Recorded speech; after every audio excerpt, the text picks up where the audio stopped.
Assalamu alaikum viewers. Ninth class biology unit number 2 and lecture number 1 solving a biological problem. इस unit number 2 में हम पढ़ेंगे कि कैसे जो है वो बायोलॉजिकल प्रॉब्लम को सॉल्व किया जाता है, सॉर्ट आउट किया जाता है। तो सबसे पहले मैं साइंस के बारे में आपको बताऊंगी, क्योंकि इसमें हम साइंटिफिक वे यूज करेंगे, साइंसी तरीके का इस्तेमाल करेंगे तो फिर ही बायोलॉजिकल प्रॉब्लम को हम सॉल्व कर सकेंगे। तो साइंस क्या है? बेसिकली जो है वो एक नॉलेज है जो ऑब्जर्वेशन से या फिर एक्सपेरिमेंट्स से हम करते हैं। इसमें क्या है कि एक्सपेरिमेंट्स किया जाता है, एक्सपेरिमेंट्स को करने के बाद ही हम ये डिटरमाइन कर सकते हैं कि नेचर जो है वो कैसे अपने काम को चला रही है। ठीक है, उसमें जितने भी फंक्शंस हो रहे हैं वो कैसे हो रहे हैं, क्या क्या उनके प्रिंसिपल्स हैं। तो इनके लिए क्या किया है कि जो साइंटिस्ट्स हैं जैसे कि केमिस्ट हैं, बायोलॉजिस्ट हैं या फिजिस्ट्स हैं, उन्होंने साइंटिफिक मेथड्स इस्तेमाल किए हैं ताकि नई नई थ्योरीज को टेस्ट किया जा सके, इन्वेंट किया जा सके और फिर बायोलॉजिकल प्रॉब्लम्स को सॉर्ट आउट किया जाए। अब मैं चलूंगी बायोलॉजिकल मेथड की डेफिनेशन की तरफ। तो the scientific method in which biological problems are solved is termed as biological method, यानी कि ऐसा साइंसी तरीके का जो बायोलॉजिकल मसाइल को हल करने में मदद है वो बायोलॉजिकल मेथड कहलाता है। इसमें क्या है कि जो बायोलॉजिस्ट है वो ऐसे तरीकेकार को अपनाएगा जो बायोलॉजिकल प्रॉब्लम को सॉल्व करने के लिए इस्तेमाल होते हैं। ऐसे इकदाम करेगा जिनसे उसको फायदा हो सके। बायोलॉजिकल मेथड जो है वो 500 सालों से जो है वो इस्तेमाल हो रहा है और इसका बहुत ही अहम किरदार है रिसर्च में, साइंटिफिक रिसर्च में, क्योंकि गैलीलियो ने जो है वो एक्सपेरिमेंट किया था करंट रिसर्च पर। तो इसमें क्या है कि बायोलॉजिकल मेथड ने उस रिसर्च में उसमें बहुत सारी एडवांसमेंट की है, मेडिसिन में, इकोलॉजी में, टेक्नोलॉजी में, इन ब्रांचेस में जो है वो साइंस ने बहुत ज़्यादा एडवांसमेंट कर ली है, तरक्की कर ली है। तो जो बायोलॉजिकल मेथड्स हैं ये क्या करते हैं कि पब्लिक यूज़ के लिए जो डाटा की क्वालिटी है उसको इंश्योर करते हैं कि आया कि ये पब्लिक के यूज़ के लिए इस्तेमाल हो सकता है या फिर नहीं, इसमें मटेरियल है या फिर नहीं है। तो next topic biological problems, hypothesis और डिडक्शंस और एक्सपेरिमेंटेशंस हैं। इसमें हम देखेंगे, सबसे पहले हम चलते हैं कि बायोलॉजिकल प्रॉब्लम को सॉल्व करने के लिए जो बायोलॉजिस्ट है उसको क्या क्या स्टेप्स लेने पड़ते हैं। तो सबसे पहला स्टेप जो है वो रिकग्निशन ऑफ बायोलॉजिकल प्रॉब्लम, यानी कि वो पहले तो बायोलॉजिकल प्रॉब्लम की पहचान करता है, फिर उसके अकॉर्डिंग अपनी ऑब्जर्वेशंस बनाता है, फिर हाइपोथेसिस फॉर्मुलेट करता है, फिर डिडक्शंस बनाता है, फिर एक्सपेरिमेंटेशन होता है, फिर उस एक्सपेरिमेंटेशन से समराइजेशन ऑफ रिजल्ट्स है और फिर रिपोर्टिंग द रिजल्ट है। यानी कि ये हमारे पास 7 स्टेप्स हैं। इन स्टेप्स के ज़रिए हम क्या करेंगे कि उस बायोलॉजिकल प्रॉब्लम को सॉर्ट आउट करेंगे। सबसे पहले स्टेप की तरफ चलती हूँ जो कि recognition of the biological problem है। इसमें क्या होगा कि जो बायोलॉजिस्ट है ये एक ऐसा बायोलॉजिकल मेथड अपनाएगा जो कि उसे बायोलॉजिकल प्रॉब्लम से सामना करना पड़ेगा। क्या है कि जो बायोलॉजिकल प्रॉब्लम है ये एक बेसिकली सवाल है जो किसी भी लिविंग ऑर्गेनिज्म के लिहाज से जो बायोलॉजिस्ट है या तो उसके माइंड में खुद ब खुद ही आ जाता है या फिर कोई दूसरा पर्सन, कोई दूसरा ऑर्गेनिज्म जो है वो उससे खुद पूछता है किसी भी ऑर्गेनिज्म के बारे में। ठीक है, नेक्स्ट दूसरा जो स्टेप है वो है ऑब्जर्वेशन। फिर उस क्वेश्चन को लेकर, उस बायोलॉजिकल प्रॉब्लम को लेकर जो बायोलॉजिस्ट है वो अपनी ऑब्जर्वेशंस बनाता है। ठीक है, और जो ऑब्जर्वेशंस हैं वो 5 सेंसेस को मद्देनजर रख के ही बनती हैं।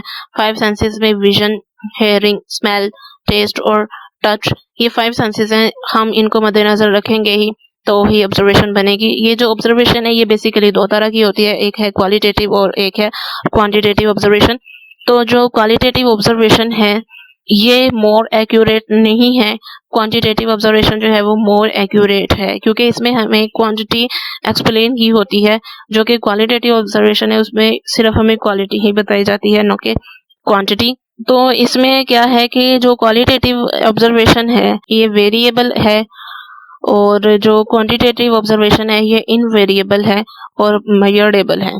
यानी कि इसको हम ना तो ये बदल ही सकती है, इसके साथ ही हम इसको मेजर भी कर सकते हैं और नंबर्स की सूरत में रिकॉर्ड भी कर सकते हैं। यहाँ मैं आपको एक एग्जांपल दूंगी क्वालिटेटिव ऑब्जर्वेशन की और क्वांटिटेटिव ऑब्जर्वेशन की। इसमें जो है वो बताया गया है कि जो पानी का फ्रीजिंग पॉइंट है वो कोल्डर है उसके बॉइलिंग पॉइंट से। ये है क्वालिटेटिव ऑब्जर्वेशन। दूसरी तरफ क्वांटिटेटिव ऑब्जर्वेशन है, उसमें बताया है कि पानी का जो फ्रीजिंग पॉइंट है वो 0 डिग्री सेल्सियस है, जबकि पानी का बॉइलिंग पॉइंट जो है वो 100 डिग्री सेल्सियस है। इसी तरह एक और एग्जांपल है, उसमें वाटर और एथेनॉल के बारे में बताया हुआ है कि जो वाटर है वो एथेनॉल से हैवियर है। ये क्वालिटेटिव ऑब्जर्वेशन है। लेकिन जो क्वांटिटेटिव ऑब्जर्वेशन है उसमें बताया हुआ है कि पानी का जो वेट है वो 1000 लीटर ग्राम्स होता है। 1 लीटर पानी का जो वेट है वो 1000 ग्राम्स, जबकि 1 लीटर एथेनॉल का जो वेट है वो 789 ग्राम्स होता है। तो इसी से ही हमें पता चल जाता है जो क्वालिटेटिव ऑब्जर्वेशन है वो मोर एक्यूरेट नहीं है, उसमें वेरिएबिलिटी मौजूद होती है। लेकिन जो क्वांटिटेटिव ऑब्जर्वेशन होता है वो मोर एक्यूरेट है, क्योंकि उसमें हमें नंबर्स बताए होते हैं। तो हम क्या करते हैं कि इसमें फिर ऑब्जर्वेशंस को आसानी से रीडिंग के लिए और स्टडिंग के लिए यूटिलाइज कर लेते हैं, ताकि हम पुराने ज़माने में जो भी एक्सपेरिमेंट्स हो चुके हैं उनको जांच सकें और उनसे नया जो साइंटिफिक नॉलेज है उसको इन्वेंट कर सकें। नेक्स्ट हम चलेंगे थर्ड स्टेप की तरफ, जो कि है फॉर्मुलेशन ऑफ हाइपोथेसिस, हाइपोथेसिस को बनाना।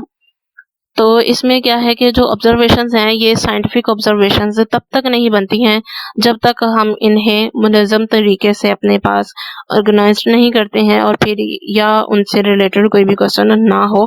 तो बायोलॉजिस्ट क्या करेगा कि उसको यानी कि अपनी ऑब्जर्वेशन को डाटा की सूरत में ऑर्गेनाइज करेगा और फिर उससे एक स्टेटमेंट बनाएगा। वो जो स्टेटमेंट होगी वो उस बायोलॉजिकल प्रॉब्लम के जवाब के लिए एक प्रूव होगी कि उसको एक जो है वो स्टडी किया गया है या फिर नहीं किया गया है। तो अब हाइपोथेसिस बेसिकली क्या है? ये है टेंटेटिव एक्सप्लेनेशन ऑफ ऑब्जर्वेशन, यानी कि जो भी हमने मुशाहदा किया है उसके जो हतमी नताइज निकले हैं, मंतिकी नताइज निकले हैं, वो जो मंतिकी नताइज हैं वो ही बेसिकली हाइपोथेसिस हैं। ये जो है ये एक प्रोपोजिशन होती है कि हो सकता है ये ट्रू हो या फिर ये ना हो। तो एक हाइपोथेसिस बनाने के लिए और उसमें क्या-क्या ख़ुसूसियात हो सकती हैं ये अब हम देखेंगे। इसमें 5 तरह की ख़ुसूसियात होनी चाहिए एक हाइपोथेसिस में। It should be a general statement, it should be a tentative idea, it should agree with available observation, fourth one it should be kept as simple as possible और फिफ्थ वन है it should be testable and potentially फॉल्सेबल।